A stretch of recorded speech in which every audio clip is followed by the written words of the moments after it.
Well, you know, sometimes you think you've done all that you're called to do, that God sent you on a mission to do, and I thought, well, okay, I can be a grandma now, which is the best job I have ever had. It is the most joy. I get more joy from being a grandma than anything.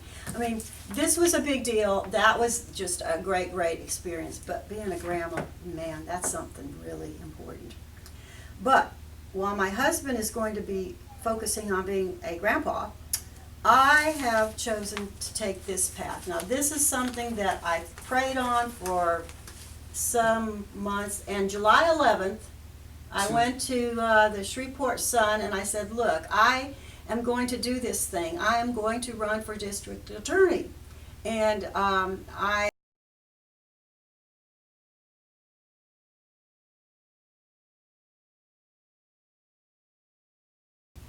for me to put my news in your paper if you would do it. And so they did. And so on July 11th, I got this wonderful first page announcement that they talked about what is in my mind and why I'm going to be doing this. And since then, that was in July, I want you to know they're celebrating their 100th year anniversary now, and starting in November. So I urge everybody, help this local free press kind of newspaper. Go and spend, I think it's $37 for a whole year's subscription. Get it, because this is where you will find the real news. No spin, no favoritism, not supporting anybody, just the facts. Just the facts. Just the facts. So that's what I'm going to be doing now. I have spent the last 6 months trying to get out to meet people in all different areas of the Caddo Parish. And I love that because I am a person who loves to talk to people. I just love to find what makes them tick, what their experiences are, what wonderful ideas they have about things, what we share in common, how we're different. And I've just really enjoyed that about being a lawyer, and now just being a person soon without any office to worry about, keeping the phones manned and make sure I'm there when I need to be, as far as a lawyer practicing law. So I'm really excited. I've talked to a lot of people in different areas of life, and I think that there's a groundswell getting ready to happen. There's going to be some major changes here in Caddo Parish, in this part of the state, and I think I want to be part of it. I think I can be part of it. Absolutely. I'm running for the DA spot. I have made no qualms about it. I've talked to people in the incumbent's office, and I said, you know me for 30 years. I want this to be a civil and respectful and dignified contest. I said, you won't find any digging of dirt by me. I just want to get out there and let the people know what I have to offer, why I think I could make a difference, and then let the people decide. So that's why what I plan to do here. It's been our home for 33 years, and I know a lot about a lot of things because of the kind of street lawyer practice that we had. And being a defense attorney as well. Being a defense attorney. And right now, on that other end of the table, I've got 2 murder trials that I'm working on. One I'm prosecuting and one I'm defending. One I'm prosecuting in a civil case, and one I'm defending. So and I've got a number of really important cases, federal cases, that I'm still practicing law. I'm working hard, but I had hoped to get them closed down by the end of this year, so that when 2020 gets here, I can really focus on meeting the people of Caddo. I want them all to know who I am, where I come from, what I stand for, and then I want to have the opportunity for them to tell me what it is they would like to see changed in the DA's office. Because I have my version. I've been practicing there and complained about this, that, and the next thing for 30 years. And at this point, I know what I want to change, but I want to know, what do the people see? What is it that they are concerned about? Because many of them are not happy with the system as it is. You know, that's a very interesting point because, you know, there's been a lot of attention now on nonviolent offenders. And I asked the question, if it is do you believe that there's ever a victimless crime? Well, if it's a crime, if the legislature made it a crime, then there's a victim. I mean, there's a victim somewhere. Now, the victim there are all kinds of victims. Psychological, physical, financially. I've always given that some deep reflection because, you know, when we hear about like nonviolent offenders or quote unquote victimless crimes. Victimless crimes in the fact of somebody with marijuana or somebody playing a dice game. Okay, I get your point. You know, Yeah. in those kinds of instances, and I'm not asking you to make any statement on that. I've just It's not a black and white. It's not a black and it's there's a lot of gray. I would believe that there's way more gray in that area than it is black and white, and it's always great to see. It's always great to know that our law enforcement officials, our judicial officers, that they recognize that and are aware of everything has context. Well, that's exactly the way I like to approach it because, as I've said, I'm a people person. I come from a political science background at the University of Illinois back in the 60s.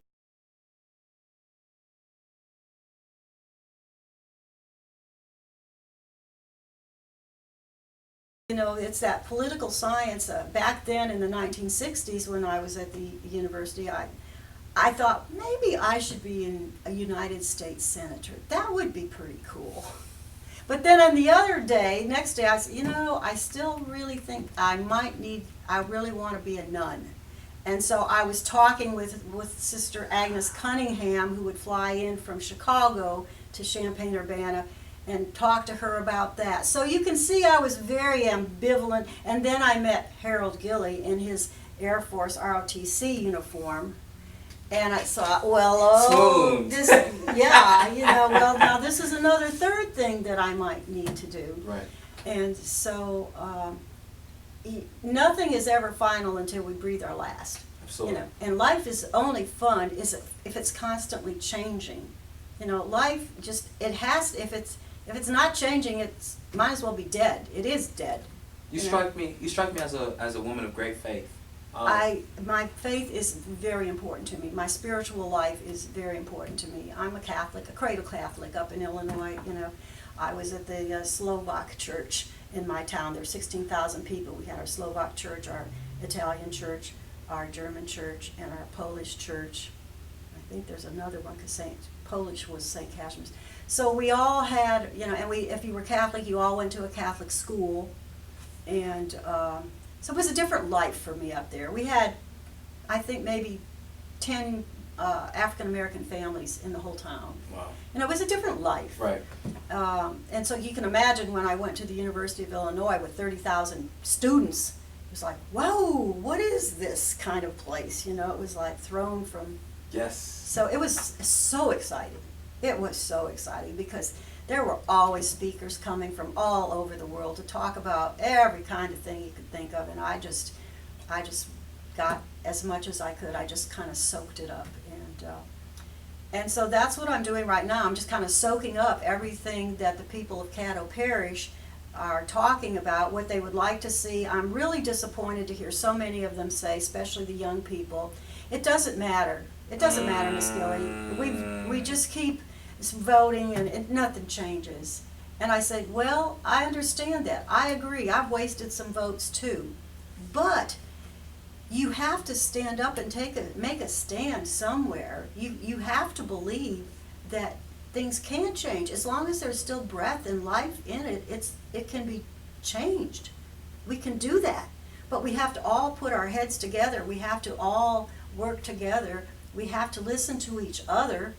We have to see what's the beef from this group, and why are they so mad about something, and how come the police won't talk to the defense attorneys? How come the chief of police won't talk to me because the city attorney said, don't you ever talk to a lawyer unless I'm right next to you? What kind of thing is this? You know, why can't I get an appointment with the district attorney? I have a beef about the way the assistant district attorneys are acting in the courtroom, things that are going on and things that are not working as a good system would work, and I can't meet with them. They can't return my calls. They won't set an appointment for me. You know, I had to actually rule for contempt a sitting district attorney to come in and explain why he's letting that assistant lie in the record. I mean, I just could not understand that, and I say, it won't change unless you want it to change. If you want to stand up and walk behind me or next to me, arm in arm, we can make it change. We can do it. It's doable. You just have to get enough people to believe in it. You have to believe you can do it. I believe I can do it. You know, once I decided this, I said, I can do this. Now, I don't know if I'll win or not, but that's not what God's asking me to do to win. He's asking me to do it. Go there, make your argument. Amen. And I won 6-3, so there you go. Amen. And, you know, that's what I want to do now. I want to be district attorney so that I can get all these people together and have open, transparent dialogue with everybody who's interested, and let's fix it. We know it's broken. Let's just fix it. Let's work on it together. We won't get it perfect, and it won't all happen at once, but I would like the opportunity, you know, of all the places I've lived and things that I've observed and lived with a military law guy for all these years, and read, because I'm an avid reader. You know, I've got so many ideas that I would like to try. Some will work, some will not, but at least let's try. Let's try to make it better. Let's not just say, well, nothing's going to change, it's always the same. No, that's just a loser kind of idea. I'm just not for that. I just want to get out there and meet the people, and if they get to talk to me, I think I can convince them that there is a better way to run the district attorney's office. Absolutely. I really believe that there is a different way we could do it. You know, thank Judge Stewart. He's been 40 years as a public servant. From 1980, when he got his law degree, he's been a public servant, and I think we owe him a debt of gratitude. But it's time for some new ideas.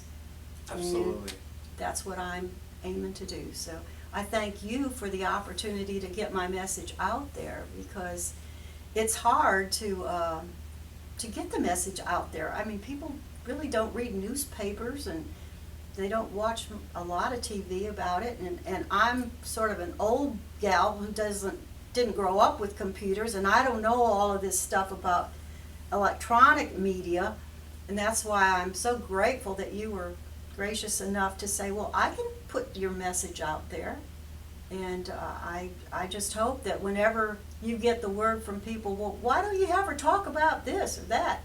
Let me know, and I would love, or anybody wants to say, would you come to our little group, our coffee clutch, or our church group, or our whatever, contact me, because that's what I want to do. I want to know what the people think should be happening here. I wanted to know how are we going to work this together to make this better. Absolutely. Absolutely. Well, thank you so much, Attorney Pat Gilley. Thank you, Mama G. I appreciate you. I just am so grateful that God put us together. And I know we're going to do good work, whatever it is, however He's going to use us. We're going to do some good stuff here. Amen to that. Amen to that. Well, everyone, thank you for tuning in to this week's episode of What's Up, Dr. Trill Constitutional Podcast. I'm Doc Montgomery, and y'all have a great day. And happy Thanksgiving. Oh, and happy Thanksgiving. Whatever that comes out of. All right, perfect. Thank you so much. Oh, you're welcome. I just never figured